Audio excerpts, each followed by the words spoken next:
This morning, there's still no claims of responsibility for a wave of deadly car bombings in Iraq. 4 attacks killed at least 25 people in Baghdad Monday.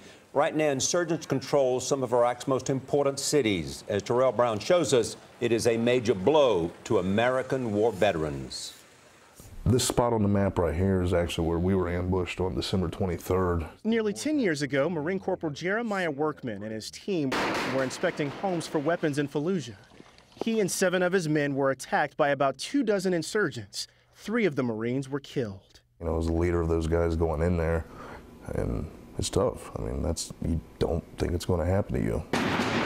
Today, Workman thinks about their sacrifices as he watches reports of Al-Qaeda fighters taking control of cities American troops once liberated. I'm heartbroken. I'm nauseous. My stomach hurts all the time since the news broke.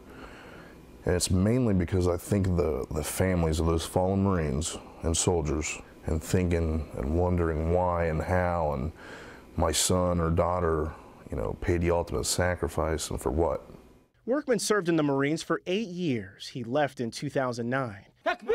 He's one of many veterans who still feels a personal connection to the region. Just because we're not in Iraq anymore doesn't mean that their war is over. Matt Gallagher was deployed to Iraq as part of the 2007 troop surge that successfully restored security in western Iraq. His platoon was stationed just 30 miles outside of Fallujah. I never in my wildest dreams did I think only 2 years after we withdrew would we'd be having this conversation. 10, 15 maybe, but 2, that's what has surprised me. This month, the White House said it'll send aid to Iraqi security forces. But despite the Al-Qaeda gains in Fallujah and Ramadi, they have no plans to put boots back on the ground.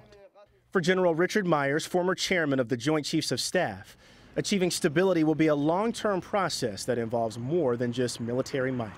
We have the diplomatic instrument, the political instrument, the economic instrument. I think all of those have to play in bringing about the kind of help that we need to provide to Iraq.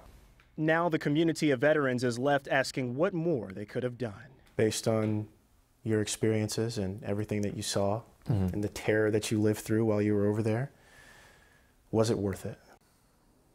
Wars are so rarely worth it, but that said, that doesn't mean that the sacrifices American soldiers and Marines made weren't profound, because they were. I saw it every day. I don't think it was for nothing. When you're willing to die for another man so that he can live, that's powerful. So I would never say that it was wasted or it wasn't worth it. For CBS This Morning, Terrell Brown, New York.